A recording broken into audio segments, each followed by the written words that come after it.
It's kind of two ways I form material. The first way is kind of like I see something in life which is quite funny. I write it down, usually on my phone, because I have like a whole a note section just full of comic ideas. Some which is more formulated than others, but I just write it down and then I revisit it when I want to. If it's I just revisit it and formulate a bit more, and make it into a comic, like a set really. And the second way is I specifically I write down headings like cats or old people or children, and I write what I think about them. You have your own view, so you just write about it. You write about what you like, what you dislike, and then see if you can make any jokes about it really. Because I hate old people and children, so I try and make a comic bit about how they're both similar and the reasons why I hate them both for the same reasons. And cats are dickheads, so the same. So it's just it's kind of weird because you're kind of making yourself laugh. However, it's just writing your own material. It can be from something that inspires you, or you inspire yourself to write it. So it's like, is it almost a habit of mind? Do you find yourself clocking over it a lot? Do you mean do I find a lot of things funny? As in stand-ups generally, do they have this kind of, I don't know, are they always thinking these things, or is it, I guess that's your first approach? It's kind of it becomes a bit of a habit really, because comedy is like a muscle. Like the more you work it, the more you write jokes, the easier it'll come to you as well. So the more you try and find things, but it's not actively searching for it. When you see something, you'll pick up on it and write it down, or you'll think of an idea or a joke from it. It's quite organic in that sense, but the more you do it, the more it happens, I think. But you have to try and work out your muscles every now and then, right? Because if you have to as I said, it's an organic process as opposed to just forcing yourself to write it. But then again, you have to teach yourself to write some material, because at the moment my phone's just full of just random notes. But yeah, it becomes a habit, and when you establish your persona as well, if let's say Louis C.K., he's a very cynical kind of person, you can use that in your life, well, that isn't fair, I'll talk about that in my set, if you know what I mean. So, and once you've established who you are, it's easy to find it as well. That's my opinion. Yeah, no, I'd agree with that. So do you find yourself kind of practicing it just in normal social situations? Yeah, do you mean do I tell stand-up jokes? Or? Yeah, or just offer a perspective that might be unique or something? Definitely.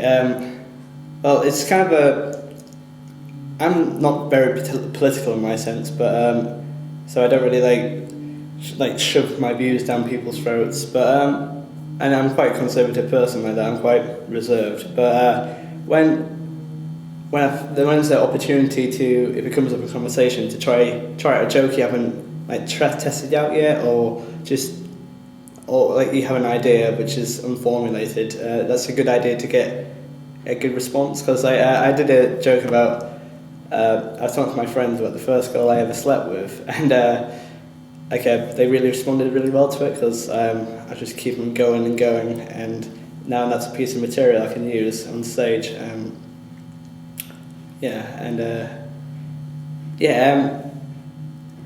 As I say, I don't wedge it in. I'm not really like that. I don't wedge in my own statements into everyday life, because that'd be kind of like arrogant, if anything. But if it does come up in conversation and we're at a party, I'll say something, and most like me, I'm quite outrageous sometimes, so I'll usually get shunned for that one, but it's quite funny at the time. So do you have anything in your set or potential set that's maybe a bit more risque, a bit more uncomfortable for audiences? Definitely, and there's definitely, at the moment I've kind of got a blacklist list, which is a bunch of jokes which it's wow, that's really offensive kind of thing. I would only use it maybe on a heckler, but only when the audience is really ready and having a nice time. I'd only use it when it needs to be used. And there's some sets which are very risque, and I think that's kind of my charm. I'm quite inappropriate, and I just say things I shouldn't say. And a bit like Stuart Lee, I do like to talk about things which are a bit uncomfortable, and but not in the sense of making the audience uncomfortable. Just kind of talking about stuff everyone does, but kind of afraid to admit it, kind of thing. Have you had any? What kind of responses have you had to these more daring jokes? In social situations, when I tried them out, like on work friends, sometimes you just kind of get like a, oh my, and some people laugh. It's usually because they know who I am. I can probably get away with it because I say something outrageous and they go, "Oh, that's Matt Horse," and it's holy shit, there's a massive bee outside. Sorry, I got distracted. Usually I can get away with it, but people are they laugh it off, I would say. I don't think I've really met anyone that's really been offended by anything I've said, because I'm quite light-hearted and quite chirpy. I don't think people get too bogged down by it, to be honest. So it's kind of about reading an audience. There's a bit of a... Oh, like in the stand-up set as well. Because recently I did the Sunday gig, which is my first compare set, and it was for an international student showcase. And there was a lot of foreign acts there, so the audience was very PC. A lot of foreign people and a lot of families there. So me and my friend Dan, who was also hosting it, we wrote our material specifically to not offend anyone, not to just keep it quite nice and simple, very safe jokes, instead of being wildly inappropriate kind of thing. So in my normal stand-up, it's you have to, if you watch Jimmy Carr, he starts off with jokes like one-liners which are quite not safe, a bit rude, but not too much. But at the end of his set, it's very much some dark material coming out, and it's if you jump straight in with the dark material, the audience won't react to it. They need to get warmed up first, and then the more they laugh, the more you can try your other material out. Because I think it's with comedy, it's very subjective, and you can tell a joke one night and the audience will laugh it, they'll be so happy, but the other night it'll be a cold stare. It's depending on what kind of audience you have that night and how the event is run, if you know what I mean. So the positives outweigh some of the negative experiences. Definitely, and I would love to, if I did 5 gigs and 4 of them were bad but one of them was really incredible, I would keep on doing it. And comedy is very much hits and misses anyway, so especially at the moment, I'm just learning at the moment, and you're bound to have some bad gigs anyway. So I think it's more acceptable to have bad gigs now as opposed to later on. So So talking about stand-ups in general, do you think there's something more than just entertainment the stand-up brings? Yeah, definitely. It's also a form of satire. It's a form of poking holes at the government, poking holes in everyday life. Instead of entertainment, it can also make you think as well. Definitely with Louis C.K. I keep on bringing him up, but he's such a prime example. He can make you go to a gig, you can laugh it off, and you can leave it at that. But he says a lot of things that brings up double standards with women and men, trying to say, well, why is this right and why is this wrong? And it also brings up a race, and it has this one joke where his cousin comes from Utah and sees a homeless man on the street, and she gives him change and stuff like that. He's like, no, don't help out the homeless, and he's like, well, I'm actually telling her off for not helping out someone else, because homeless people in New York tend to be a bit vicious, and so yeah, he kind of points out his own flaws of highlighting someone else's like niceness. He's like, whoa, whoa, whoa. If that makes sense, it makes you think as well, and that's the magic of comedy. It can make you laugh, and it can also make you ponder as well. I don't think comedy would work just by itself. Wouldn't survive so long if it didn't have a certain substance to it as well. So it needs that kind of. It's a good platform for people to offload their ideas, like Mark Thomas as well. Ollie might have talked about him, who's a very political comedian, and his campaign in the 90s, Dambusters, like solved the problem, like because of his comic ideas and his comic influence, he solved a massive political crisis. I think. Perception for comedians is that they've come from, say, like a marginal social background, or I don't know, they suffer from depression, or they've had a troubling relationship with their parents. Is that something you would agree with? It's a kind of a. It depends on each comedian. Let's take one thing at a time. Depression.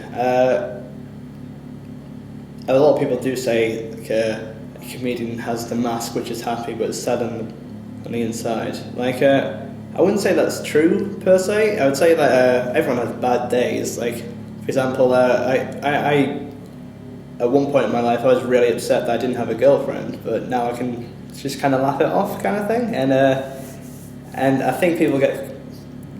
My friend called Cece, she is a Swedish girl, and she moved to England last year, and she was my flatmate.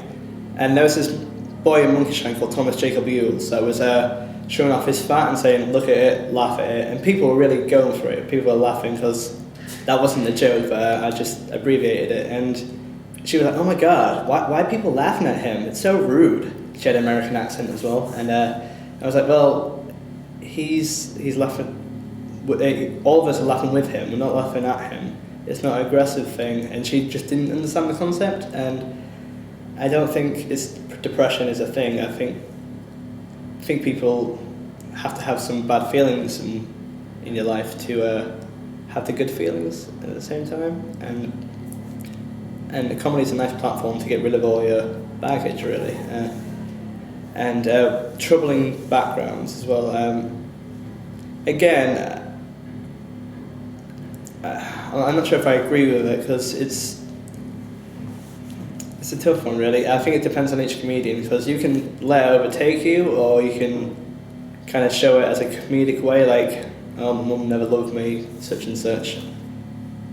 But yeah, it depends on each comedian and how they portray it.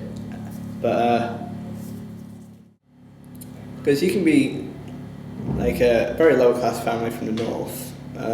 And you can still be a famous comedian. It doesn't matter if you're from Oxford and you're like David Mitchell-esque. You can be like, you can be anyone and like get a good comedic job. It's just, in fact, it's good to have that range of people, that social aspect, because it kind of shows people a working man's perspective and also a lead man's perspective or woman's perspective, and it gives a nice range, and that's why there's so many comedians now, because everyone can make it, especially in the UK. So what's the ultimate aspiration for either you or the standard stand-up? Like what is the aspiration? For me, it's to just become a professional, getting gigs a lot, getting relatively famous, I'd say, and I just want to be known for that guy. Oh, that guy, he's quite funny, that guy, and just be known around. I've kind of made something with my life. I've worked hard on my material, and people know my name, I'd say. And without sounding egotistical, I also think that's what a lot of comedians do it for, kind of to polish their own ego and to, it's very ego boosting. And I would say that's the aspiration. It's not really for money because at the start it's terrible pay. You're driving all around the country, and the pay's not really worth it, but it's the feeling you get, and I think it's the fame as well. So, have you, in your experiences, have you had any kind of interesting experiences of performing, or like major highs, major lows, anything like that stick out for you?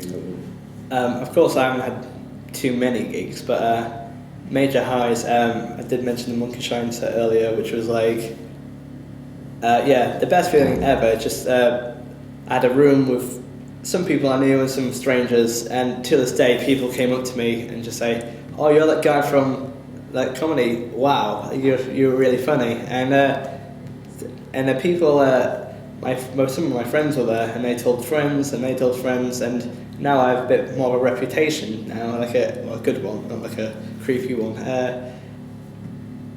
Having that reputation, it's such an amazing thing. People know your name, and you're a bit more established, and I feel a lot more confident for doing it, and I can get on stage anytime now and just whip out a set kind of thing. But major lows, as I say, it does have its downfalls. You saw me at the gig at Woody's, which was my first bad experience, which was it was a good experience, but it wasn't very nice at the time. It was pretty much just because people weren't paying attention, and people just didn't care either way. They just kind of tolerated you, and that's probably the worst experience you can get. If people start booing you, at least it's some form of reaction, you can change. But if you just get silence, it's just the worst thing a comedian can probably hear, to be honest. But, swings and misses. What a more broad, maybe a bit corny question. How important is laughter for humans and for society? I'm not sure if you read much on comic theory, but the reason why it's believed that comedy exists, like it's an evolutionary thing, is firstly, if it's kind of like a false alarm kind of signal. So if a man falls over in the street and he slips on a banana peel and he cracks his head, he'd probably call A&E, and people would be very concerned for him. But if he slipped on a banana peel and kind of dusted himself off and walked away, people would laugh at it because it's nature's way of saying everything's okay, don't worry about it. And I think it's kind of weird how laughter is now a form of entertainment as opposed to a natural mechanism. But I think it also helped, I believe it helped traders back in olden times to make connections with other villages, and if you can laugh with someone, you can probably trust that person a little bit more. In so in a historical way, it's very advantageous. And it kind of developed through time, through lute players singing vulgar songs, and I think laughter is the staple of human life kind of thing. It keeps everyone together.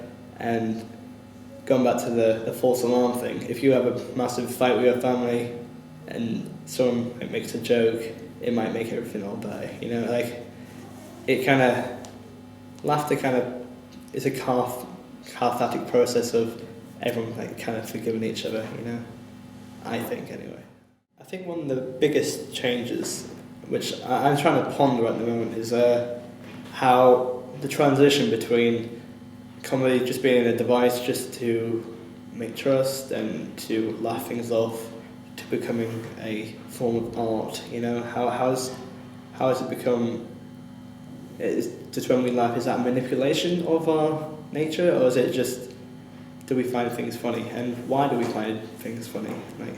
Why do we laugh at pop culture references and stuff like that? Is that nature's way, or who knows? I don't know this answer. I'm just trying to find out for myself. I guess that's the golden answer, isn't it? I mean, the same as you're saying with Jimmy Carr. He makes some wildly inappropriate jokes. Yeah. And people find it funny, and why? Yeah, and it's stuff like ancient Greeks, like very vulgar and very political at the same time. So like, well, how can that be funny in the sense of an evolutionary way? Because why is vulgarity funny, or why is political humour funny? Just because I just don't know, Troy. I just don't know. But it's also something to do just by standing there on a stage with a microphone. Yeah. I mean, yeah, you might have comedy club written above your head, but because say with a Jimmy Carr joke or something like that, if anyone else said that who didn't have a microphone and wasn't on stage, it's. Do you know Bernard Manning by any chance? He's like he's a 70s comedian, and well, I'll just get to my point. Essentially, that being a comedian, you're allowed to be a bit psychotic, a bit like you're allowed to be a bit stupid and silly. Because if you sit down in real life, like Bernard Manning says some horrific jokes about. It was just in the 70s, and he's a blue comic, and he said stuff like very racist things. There's this one time this heckler who's Pakistani, and he just ripped the shit out of him for just being like a Pakistani man, and yeah, it's very brutal. And now to look back at it, but people were laughing at the time, and I forgot my point. But essentially, that what was my point? It's really important. Oh yeah, and if he said that, if he had this aggressive thing, said this aggressive tone of voice to someone else without the microphone, that's like assault or like a harassment or something like that. And it's, yeah, giving that power to the mic, people can exploit it. And like Bernard Manning, he was like a very right-wing person. He's like very racist, very horrible human being. But yeah, you're allowed to, having a microphone in front of you, you're allowed to be as stupid as you want, you can be as psychotic as you want, and that's part of the comedy. Saying stuff which no one else can really say. It's a farce, if anything. It's almost a tool of power. Isn't It is, definitely. That one microphone, it's nothing much, but it gives all the focus on you, all the lights are on you, and all your words are your own. It's very interesting.